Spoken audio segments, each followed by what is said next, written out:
On this episode of This League, Dr. J throws a ricochet shot at LeBron James. We find out where all of the NBA fine money goes, very surprising. We discuss why teams are regularly losing by 40-plus points, which is just gross. Whether anyone has played themselves out of more money than Evan Fournier, the great French hope, and we also talk about why I am a world-class mush. Also, getting into some tic-tac early gang mailbag questions. So let's go. We also have a special producer for today's show. Mikey is here because Marty is still gallivanting around, I think, Louisiana. So welcome to Mikey, and thanks for joining us. Let's drop the beat.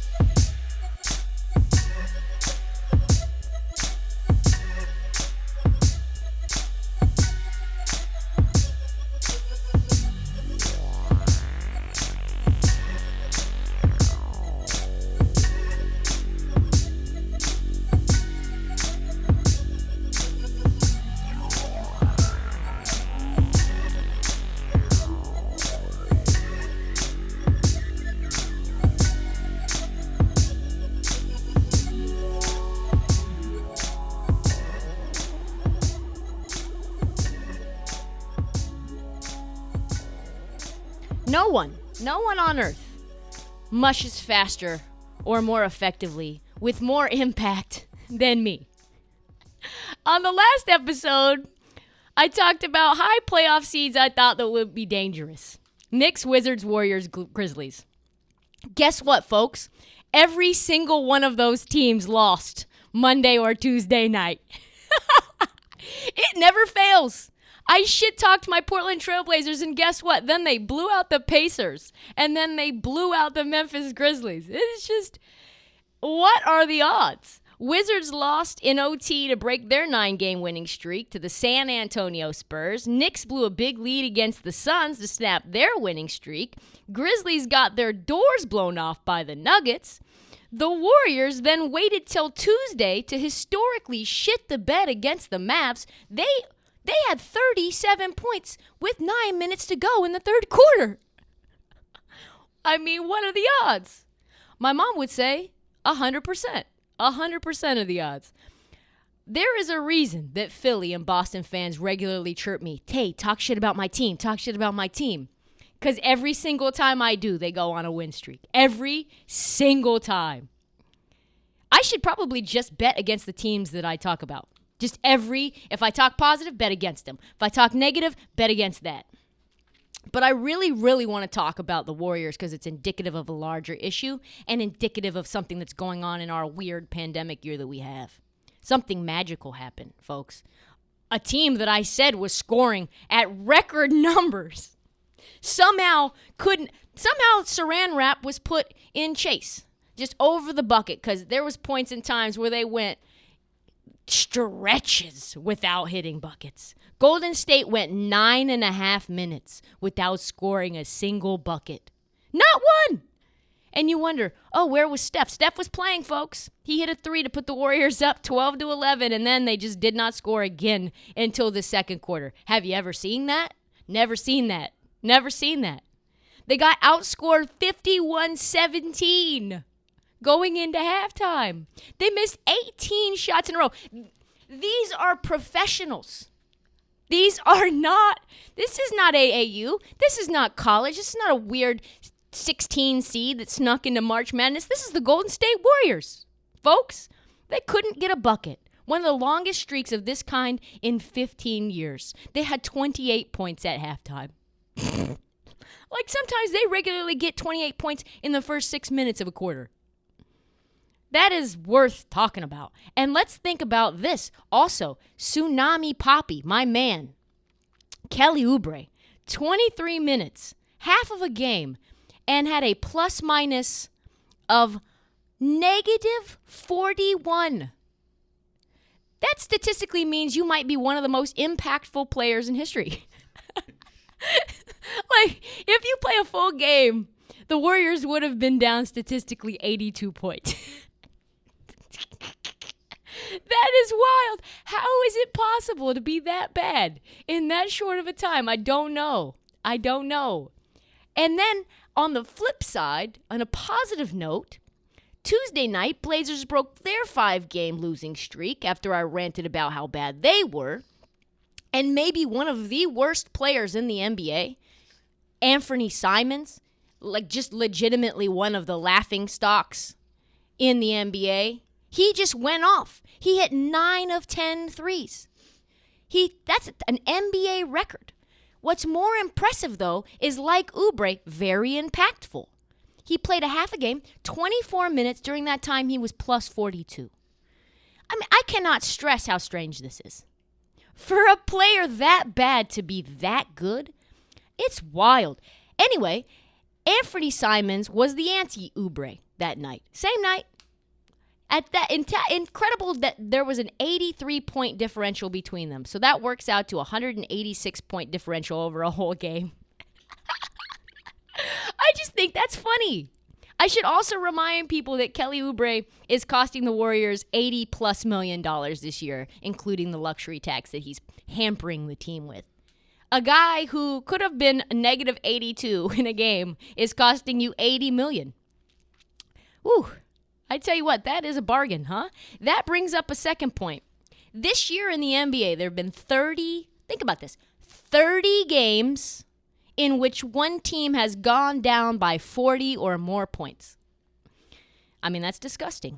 The Clippers, which are a contender, lost to the Mavericks. Again, the Mavericks are blowing teams out by 50 points earlier this year. I know Kawhi wasn't playing, but what the fuck's going on? These are professionals. You should not be able to let another team put 50 up on you. That's crazy. I said this earlier. Because of the pandemic, when teams go down, they lay down and they stay down. They're like, you know what? Time to take this night off. Load management time. I speculated maybe because it's the lack of the crowds, and maybe not just because people want to get up for crowds, but crowds boo. Crowds heckle. They tell you how fucking trash you are when you go down by 50. Boo, Oubre, you fucking suck. Stop shooting. You fucking trash. No, Marcus Smart, no more threes. That's what they would say. But no one's there to say it. It's just chirp, chirp. And they're like, yep, keep gunning. Keep gunning. Terrible shot after terrible shot. Thursday night, great example. Sacramento, coming off of a win. Came off of a big win. And a last-second loss to Golden State, and they visit the Jazz. At this point, they're +9. I'm like, oh, that's easy money. They're playing tough. Yes, it is. Let's go. Utah's been a little bit down. And you know what? Look at this. Utah, 154 to Kings, 105. Gross. A 49-point loss. Ugh. They were down 32 points at halftime. That's when I knew to turn the game off. Yes, that is. That's when I knew. Then the Sixers, another bet that I had. The Sixers hosted the Hawks, a playoff team, number 4 team in the East at that point. Coming off a big win against the Bucks. Philadelphia 127, Atlanta 83. 44-point loss. 67 to 39 at halftime. Yikes. Gross. Gross for my pocketbook. Gross for fans. Gross for the NBA. Gross for everyone. I don't know what else to say, but fans can't come soon enough. Because I don't want to see these wild swings. I don't think anyone wants to. I think this is like a COVID hiccup, an anomaly. I hope it goes away fucking soon. Because I do not want to see a 4-point favorite win by 30 points every single week. This league. Oh my God, Dr. J. Ugh, tough. Dr. J put together a little list, folks. And then Twitter, what was funny is Twitter was like, nobody can question this Dr. J list.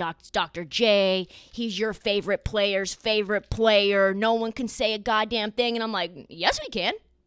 Absolutely we can. That's exactly what I'm about to do right this second, actually. I don't care. We are questioning. I don't care how good you are. Julius Erving, who anyone under 21 knows only from like a grainy YouTube footage. You've never seen him live. You've never even heard of anyone seeing him live. That's how old he is. Came out with the single worst take of the year. They asked him, Julius, Chris Haynes, my guy, asked him, first and second team All-NBA. And his list, boy, was wild. And the rationale was wild, too. That's really the critical piece. Is you could tell he very much had bad decision-making quality and rationale when making that list. Because then he explained it, and you were like, well, that doesn't make any sense at all. The youngest player on Dr. J's list was Michael Jordan, who is in his late 50s, has not played one game since 2003. For my TikTok fans, that's probably before you were born. A quarter of the NBA's history, the last quarter, some would say the best quarter, completely left off the list altogether. All those players, not in the top 10. Not one 21st century player, not including Jordan, used. No KD, no Harden, not Steph, not Bron, not Kobe. But yes, Dr. J, gotta have Elgin fucking Baylor on the list, huh? Let's get into this list. Dr. J's first All-NBA team, Jerry West, Elgin Baylor, Bill Russell, Oscar Robinson, and Wilt Chamberlain. Keep in mind, that first All-NBA team, none of those guys played a single game in the 1980s. In fact, the last NBA game anyone on this list played was in 1974. As in nearly a half a century ago. As in 5 years before the three-point line was introduced to the sport. Because everyone said that was the peak. Nothing more peak NBA than 1960s basketball when people were underhand free throw shooting. Yes, folks, that was when the NBA was the most elite, and the most elite players of that time period are the most elite of all time. This is a bonkers fucking list. And then Dr. J doubled down with his All-NBA second team. Michael Jordan, Magic Johnson, Larry Bird, Karl Malone, Kareem Abdul-Jabbar. At least this group of names people actually know, I guess. Most of them. What does Karl Malone have on Dr. J? What tapes does he have on him? What have they done together? Because there is no reason Karl Malone should be on this list. Karl Malone isn't even as good as Tim Duncan, and Tim Duncan shouldn't be on this list. No one in the world thinks Tim Duncan or Karl Malone is better than Kevin Durant. Not one person. This is the dustiest fucking list I have ever seen. This is the most antique roadshow list I have ever seen. Folks, I don't even understand. And then the craziest thing, because this might be what you're thinking too, where is LeBron James? And he answered, well, I don't like LeBron because LeBron formed a super team. The actual quote was, he's the guy who led the charge in terms of super teams being put together. When he put together a team in Miami, he put together a team in Cleveland, which he did not. That was not a super team. Everyone on earth knows that what was going on in Cleveland, both times he was there, was not even close to a super team. And put together a team in LA. Let's go back into time for Dr. J for a second. Let's take a little peek at Dr. J's career for folks who literally can't remember. So we have to dig into the coffers of history and put it into your purview. Dr. J, you quite literally, could not get over the hump in the ABA or the NBA until 1980, when the 76ers had 7 current or former All-Stars, including yourself. Super team much? I don't know. That sounds kind of like a super team to me. Let's go through the list. Maurice Cheeks, All-Star. Doug Collins, All-Star. Caldwell Jones, All-Star. Andrew Toney, All-Star. Bobby Jones, All-Star. Lionel Collins, All-Star. Dr. J, All-Star. They also had Daryl Dawkins, who famously never made an All-Star team, but everyone said was maybe one of the most underrated players of all time that never made an All-Star team. So you could say really 8 All-Stars on that squad, and you managed to scrape out 1 measly fucking ring. Get out of here. Get out of here. Maybe you're just salty because your super teams weren't as good as LeBron's super teams. Let's talk about Bill Russell for a second. Bill Russell at one point had 11 Hall of Famers on one team. Okay, Jerry West, Elgin Baylor, and Wilt, 3 out of your top 5 guys on your first team All-NBA, they all played together on one team. So 3 out of your top 10 players of all time played together on one roster, and you don't think that was a super team? This is garbage. Maybe you're fine with super teams. Maybe you just don't like LeBron's super teams. Maybe, just maybe, you don't like LeBron James. That's possible, which is bizarre because LeBron James clearly is in love with you. Play the clip.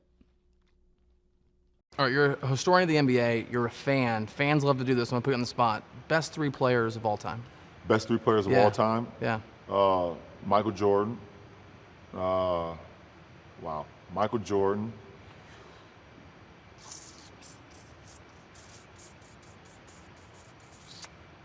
Wow, this is tough. Michael Jordan. Dr. J. Larry Bird. That is tough. You give me 3? I know. Oh, my God. 3. Yeah, Larry Bird, Dr. J, Michael Jordan. Because you just got into that Magic Bird thing, which is tough, too. I know. I mean, can I get 4? Sure. All right, Magic. But Magic 4th? Yeah.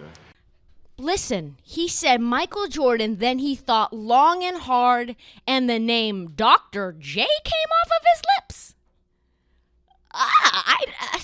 How could you do LeBron dirty like this, Dr. J? How? The man who just erroneously, thoughtfully puts you into his top 2 of all time. A man who changed his jersey number to number 6 to honor you. He clearly loves you so much. He puts you way too high of the players on his all-time list, and yet you don't even put him in your top 10. Man, that is gross. Man, that is sad. That must be some petty-ass, competitive, Hall of Famer type shit. Say it ain't so, doctor. Say it ain't so. So Kevin Porter Jr. fined $50,000 for violating league health and safety protocols for coming to the aid of teammate Sterling Brown during a fight at a strip club. Let that sink in for a second. I like KPJ. He's a bucket, he's a bucket, he's a bucket. And I am not going to pile on KPJ, which I could easily do because he does a lot of funny things. But it did get me thinking, what happens to all that money of the NBA players who have been paying fines over the years? It's a lot. I did a little digging. Apparently, I'm not the only one asking this question. Draymond Green, in fact, asked in a recent presser, hey, where's all my fucking fine money going? Draymond Green paid $750,000 in fines during his career. And he said, quote, we've never heard a single thing about it. We're told the money goes to charity, but we don't hear anything about these charities. In my opinion, it's just a phantom thing. I mean, yeah, big facts. And other players are also confused, including president of the NBPA, the Players Association, Chris Paul, who said, even before I got involved in the union, I was like, hey, where's this fine money going? I mean, that's a troubling fact that the NBPA doesn't even know where the money's going, right? Ruh-roh. Turns out following the money not so easy. According to an article in The Athletic that just came out, it was like following a Ponzi scheme. Hard work to find out where the money goes for every technical foul, every fight, every suspension. By the way, every technical foul, every single one is $2,000. They interviewed dozens of people before they could find a single answer, which is just crazy. Like, no transparency. Nuts. We're talking about millions and millions of dollars split between the union and the league. $7.3 million last year alone. Let me break down where all the fine money goes as clearly as I possibly can.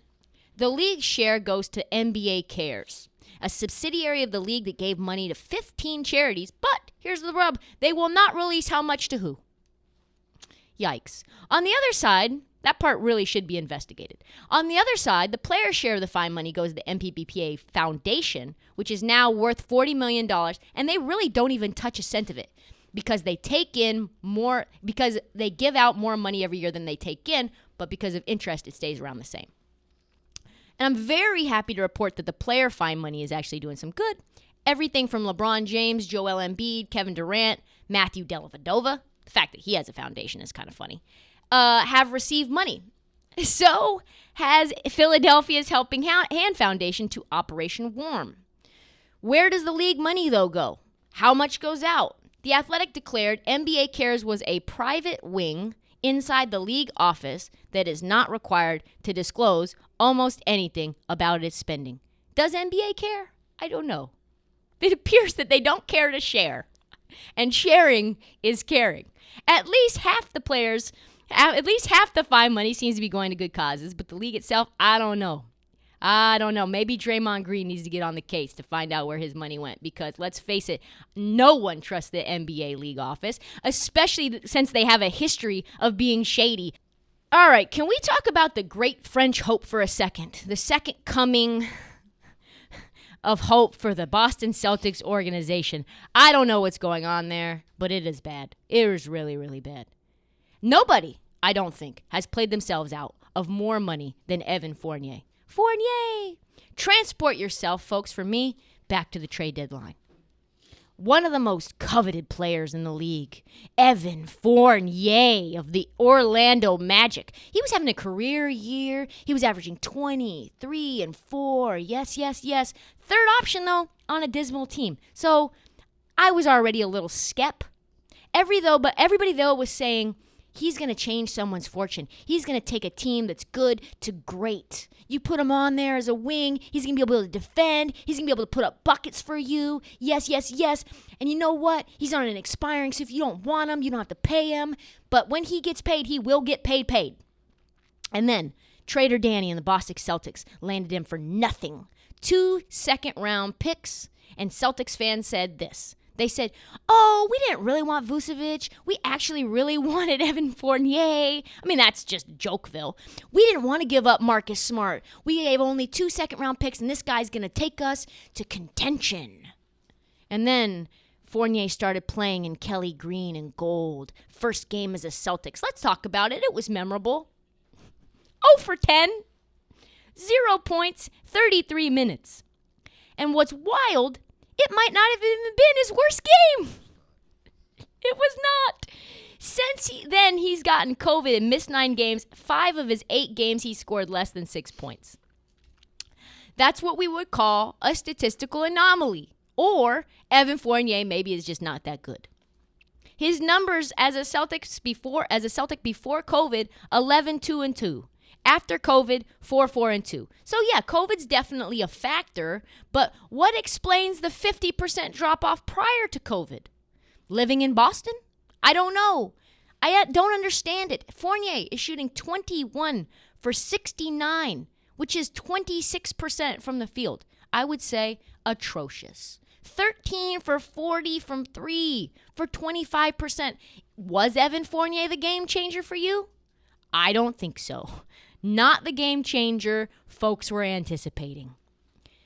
He is only 28, and I think someone will pay him.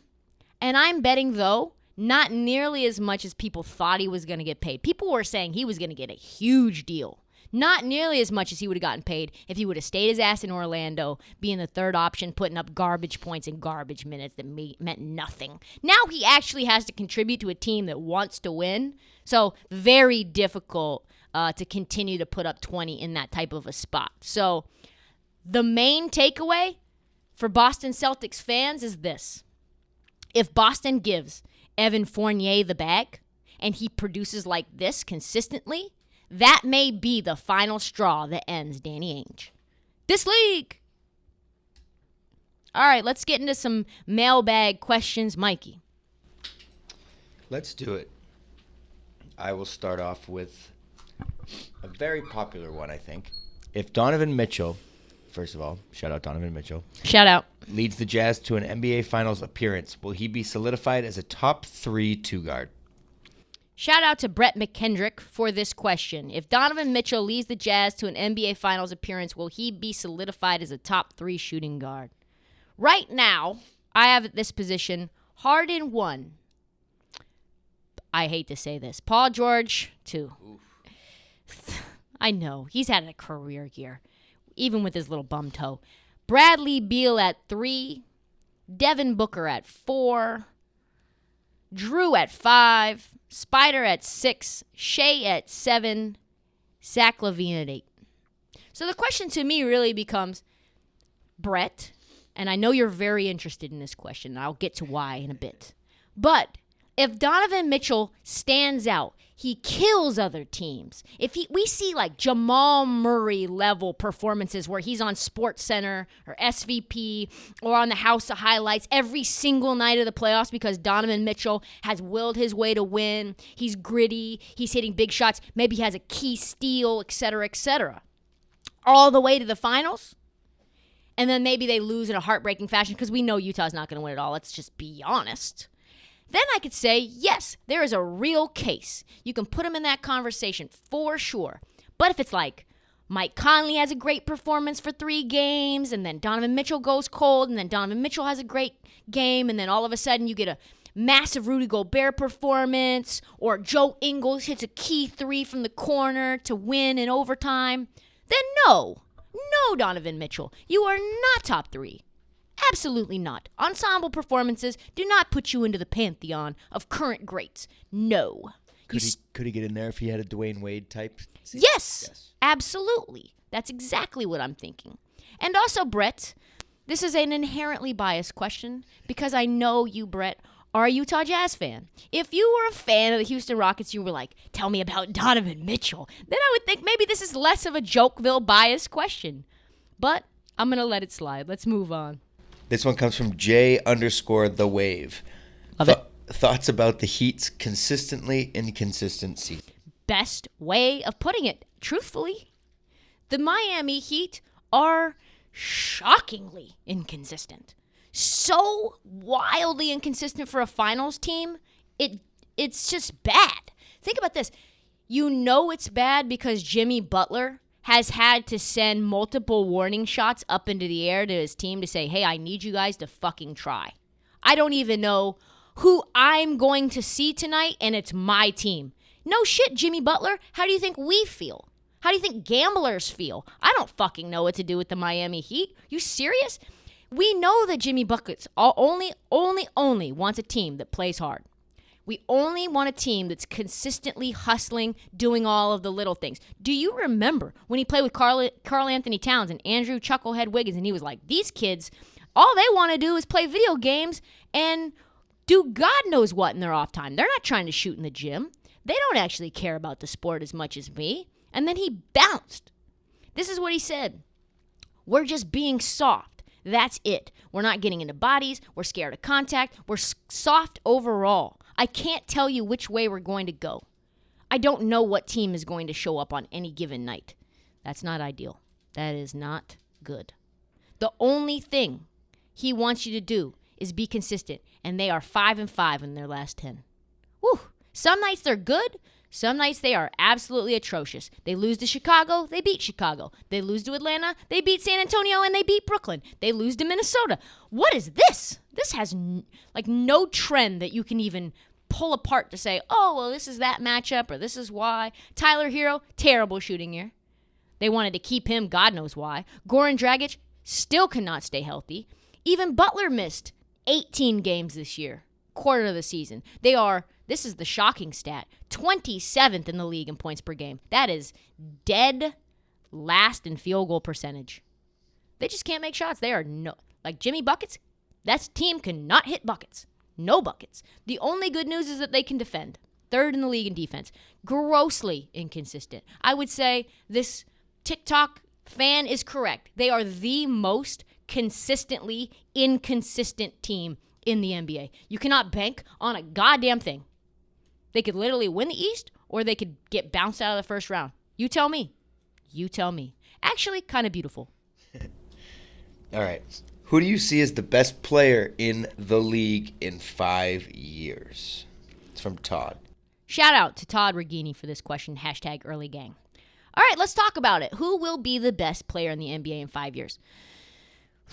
Before the world can say, Trysta, you put Jason Tatum over Luka. You're trash. Apologize. You know nothing about basketball. You're just a girl. Get into the kitchen. Listen, I said right this second I would rather have Tatum over Luka. That's it.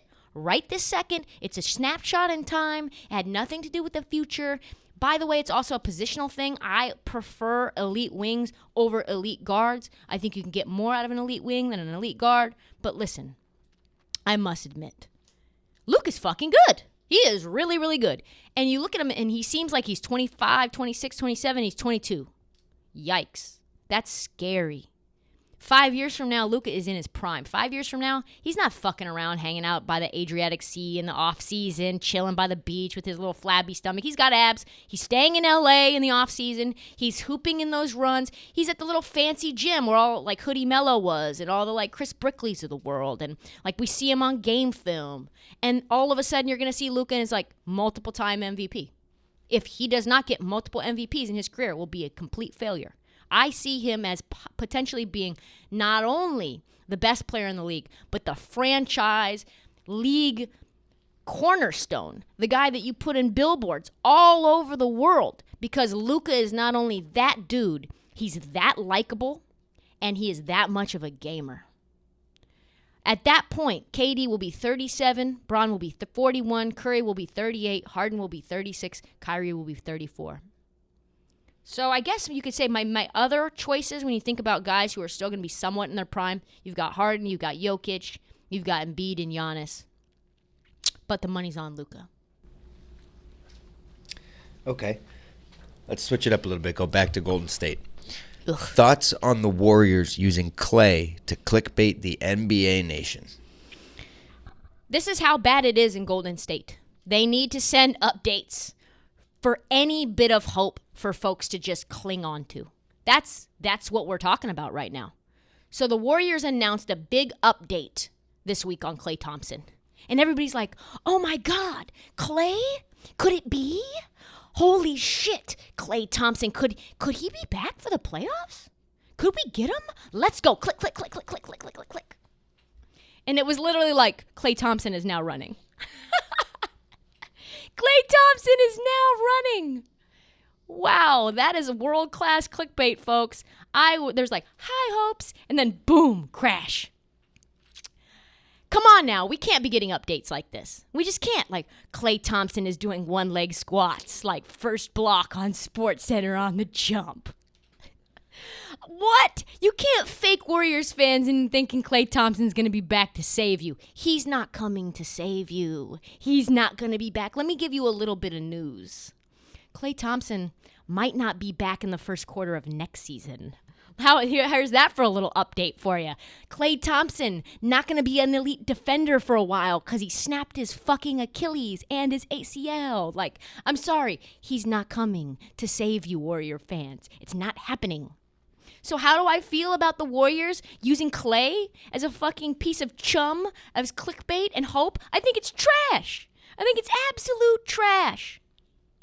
Just trying to find a lifeboat that people can cling on to, and you hug the lifeboat and you realize it's not even inflated and you sink to the bottom of the water. That's what that was. It covers up for the fact that the Warriors went 9.5 minutes without scoring a single point. 36 points total with 9 minutes left in the third quarter. So yeah, Warriors, don't do that.